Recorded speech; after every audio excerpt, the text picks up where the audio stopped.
This week on That Just Happened, we've got Suits on the Boys with the Vampire. I think you can figure that one out.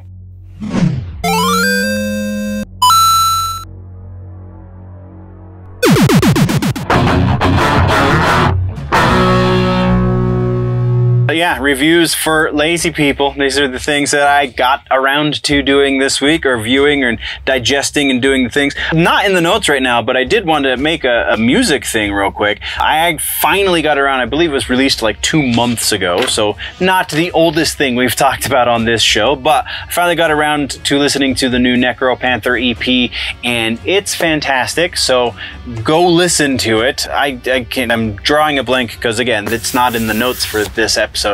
But it's an EP. It's short. I think it's like 5 tracks. One of those tracks is 11.5 minutes long, so be aware. But thrashy, metal-y, death metal-y stuff. It's a lot of fun. Dudes from Denver. Yeah, go listen to their new EP. It's a lot of fun. Their Bandcamp can be found in the links below.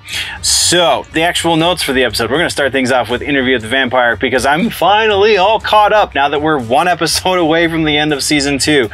I fully appreciate the different version of the story they're telling in this show.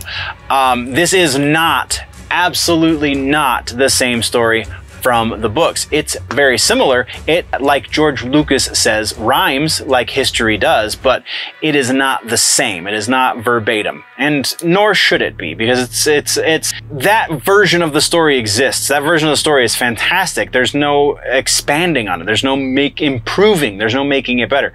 So let Anne sign off on, and she did before she passed, sign off on a new version of her story that is updated. Like, I know that it's a red flag when you hear the promo stuff say updated for a modern audience. Like, it's not updated for a modern audience. It's updated for a different time. It's updated for, she became a better storyteller in her older age. So why make her continue telling the same story she told back in her 20s when she can tell it in a better, more fully fleshed out way in this series? And I think that's exactly what's going on. A fair bit of ground to cover in the last episode, in episode 8 of season 2, because I feel like we're almost to the end of the novel, but I think there's a little bit more.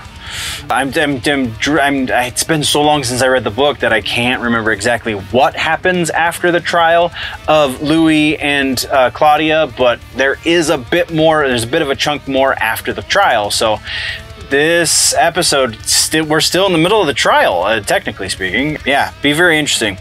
We're gonna go through this real quick because there's certain things I wanted to point out for each of these actors. So Jacob Anderson's Louis this is the premier version of, like, this is better than Brad Pitt's Louis. I love Brad Pitt, like the next guy, but I think Jacob Anderson's Louis is far superior to that.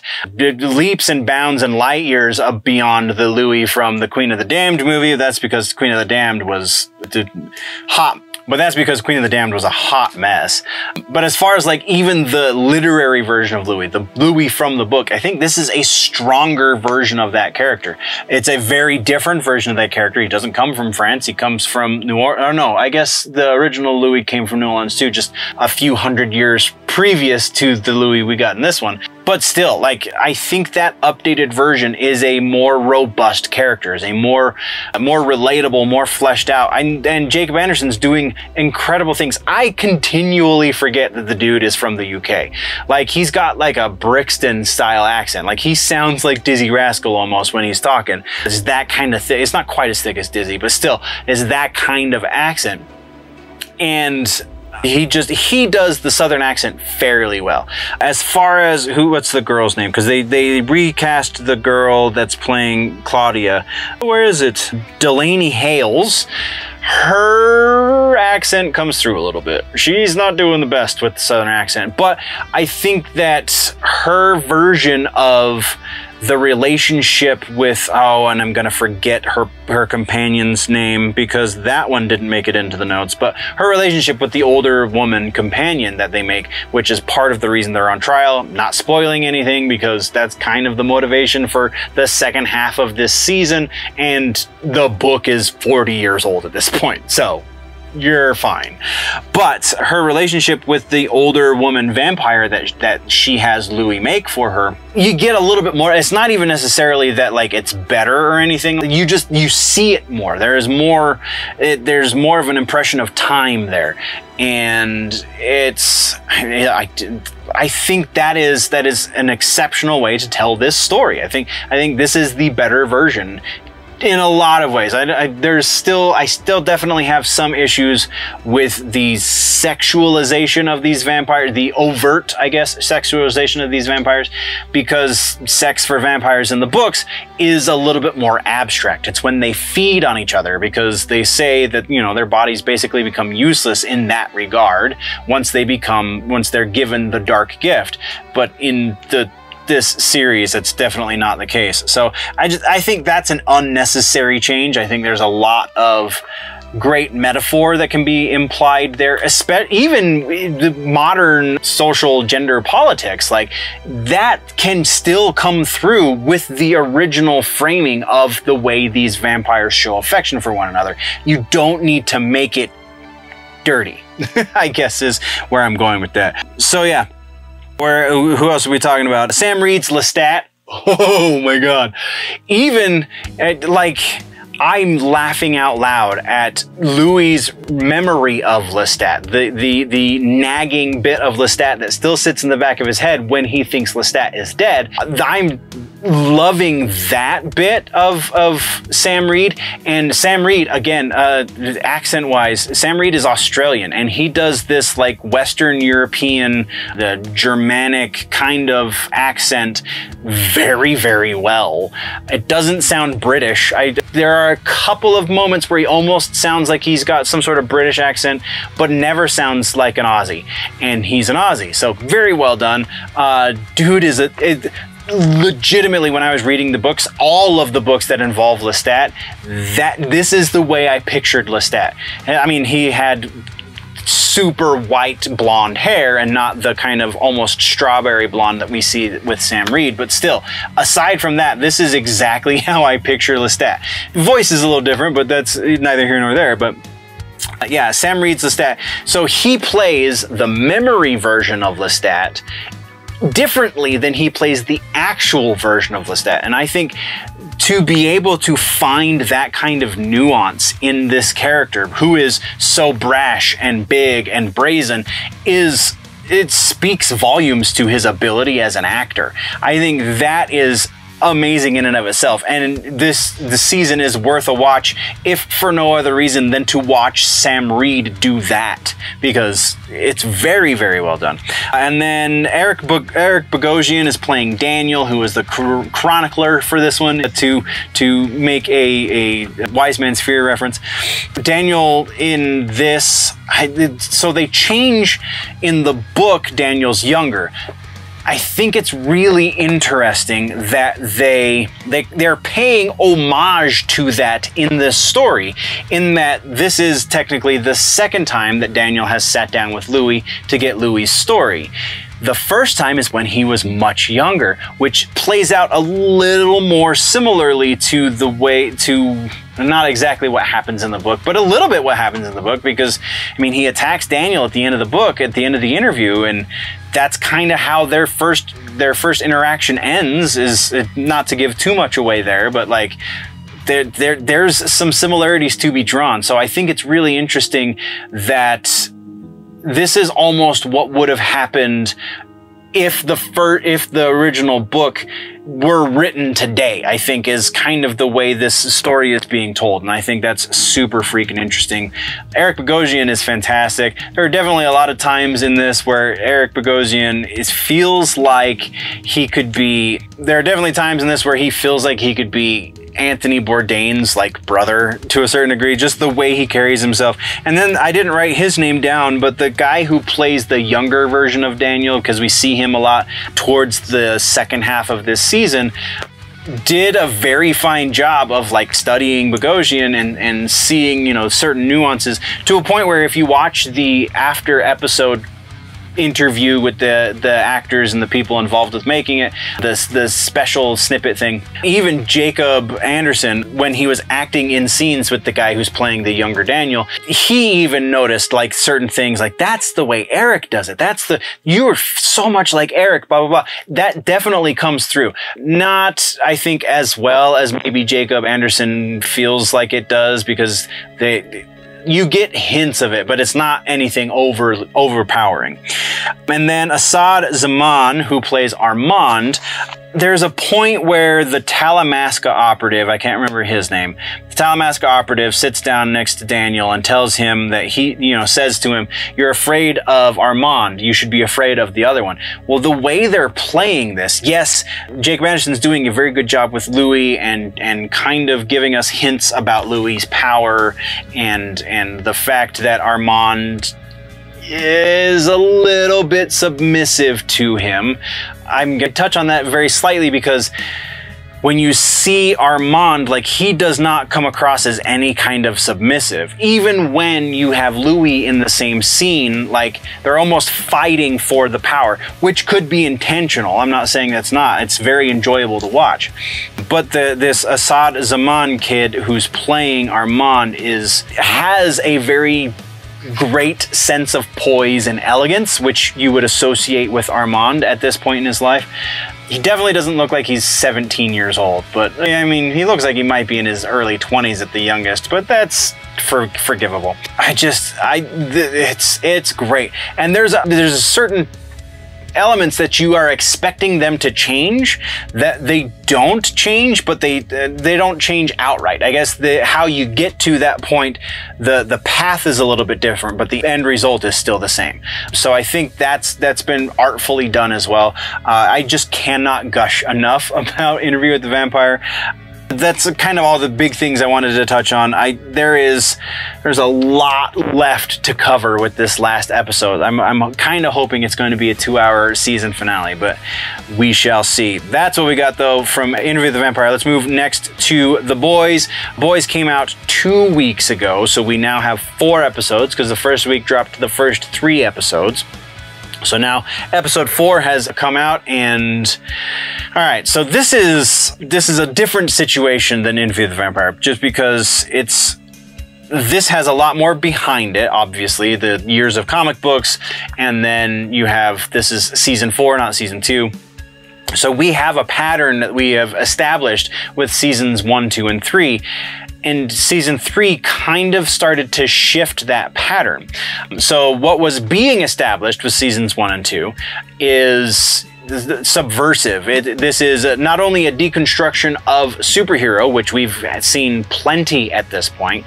This is a deconstruction of celebrity worship. This is a deconstruction of corporate power in the media and politically, and like, there's a lot of great satire in this, and just like analysis of popular culture in this. That was established very, very well in seasons 1 and 2. In season 3, we started to get a little bit more with the social politics, and then it started to take sides. And that's, I think, the big issue that people have been dealing with. It has always been at least a little bit on one side more than the other, just because of the nature of all of the people involved, not the least of which being Eric Kripke, who is the showrunner and who is the one who adapted it from the comic book. And I would even venture that, what's his name that wrote the comic book? The original author of the comic book, brain farting his name, and I apologize, but he's even on the left side of things, probably very central left, but still left nonetheless. So like, it should not come as a surprise that yes, when they do start to talk social politics, that their social politics are kind of lefty. But they were doing such an excellent excellent job through seasons 1, 2, and part of 3. I wouldn't say all of 3, but at least a good chunk of 3 of kind of lampooning everything to do with all of that kind of stuff and not really taking a side, just kind of showing the holes in all of it. And then towards the end of 3 and the first 2 episodes full on of season 4, there's no question as to who they think are the bad guys as far as the social politics are concerned. Kripke made a comment about how there are people out there who think Homelander's the good guy, and I think he is so far removed from his audience. He's so far removed from working class people. He's so far removed from people who have differing opinions on social politics from him that he doesn't understand what he's saying. Because I don't think there is anyone out there who is actively watching this show or who has read the comics who thinks that Homelander's the good guy. There's nothing about that character that's redeemable, really, at all. We did get in episode 4, we got a little bit sad for him because of the way he was raised, but he still makes horrible choices with his life. He still makes horrible choices with other people's lives because he has the ability to do that. So yeah, there's nobody who thinks Homelander's the good guy. So Kripke's kind of talking out the side of his neck with that, because really what I think is the subversive take, the more conservative red pill kind of take, would be that Homelander's a bad guy put in, how can I crystallize this a little bit? Homelander is a horrible person, a horrible superhero, who is made that way by the corporation, by the government, whoever had their hands in making him. Like, he was made that way, so he's not fully to blame for the way he is. I think that's about as much as on Homelander's side anyone could be. I don't necessarily fall into that camp at all. I think there is an element of that to his character, but his character is fairly multifaceted, and also I'm a full believer that regardless of where you come from, you're still in control of making the decisions you're making, and he's making horrible decisions. So that's on him and not the way he was brought up. So he's definitely the bad guy. Anyway, so episodes 1 and 2 could not exist. And you pick up with episode 3 as the first episode of the season, and it would be a much better show. I think episodes 1 and 2 were just Feige going, hey, look at me, I can virtue signal with the rest of them. Skip episodes 1 and 2, go right into episode 3. You're going to get a little bit more of that virtue signaling nonsense, but the story actually starts to move forward again in episode 3. And then episode 4 picks it up and freaking runs with it. It was, whew. Yeah, there's definitely a lot of, like, what the fuck? There's a lot of feeling of hopelessness that then comes around to going, I don't think this is the proper solution, which gets more back into the glorification of big pharma, the glorification of corporate entities, the glorification of celebrity.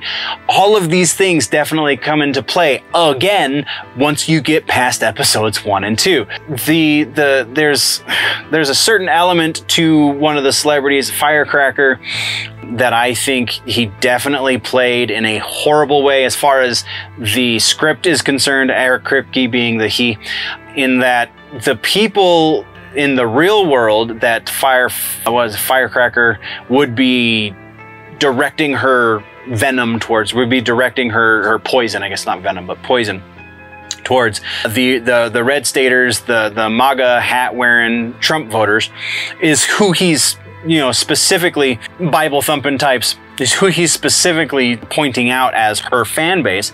When it comes out that she has an inappropriate relationship with a minor in the real world, that would not go over well with the conservative types at all.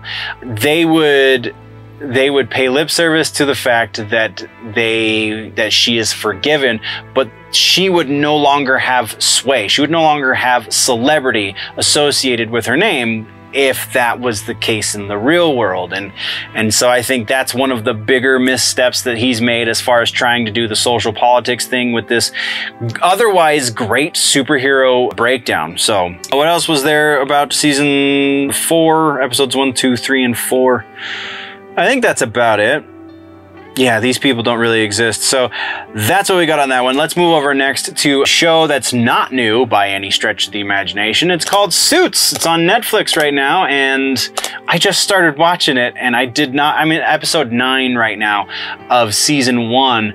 So I knew this show by name. It was from what I understood of it, there was a procedural, a lawyer procedural, and that's about all I knew. I assumed it was going to be a little bit more CSI, Law and Order kind of procedural, and a lot less like sitcom almost procedural. Or I guess you could even say to a certain degree that it draws certain parallels to the Gilmore Girls, and even to a much lesser degree like Marvelous Miss Maisel, just because of the way it's written. Like the dialogue is very intelligent in this, and it's more telling a bit.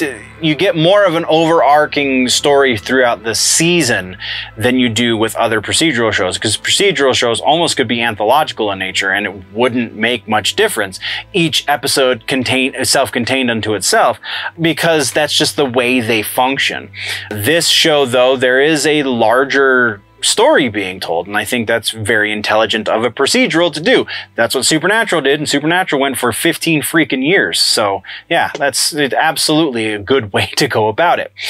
So yeah, just start watching it. It's not nerdy necessarily at all, unless you're nerdy about the law, which is generally not how society quantifies a nerd, right? So it's nerdy if you're a fan of good writing. It's nerdy if you're a fan of quality. Like, it's not even like super quality television. It is by the book, like sitcom, situational, procedural kind of television, in that there's not a whole lot of expressive camera motions. There's not a whole lot of like individualistic elements when you go from one director to the next, because not every episode has the same director when you're talking about a series like this.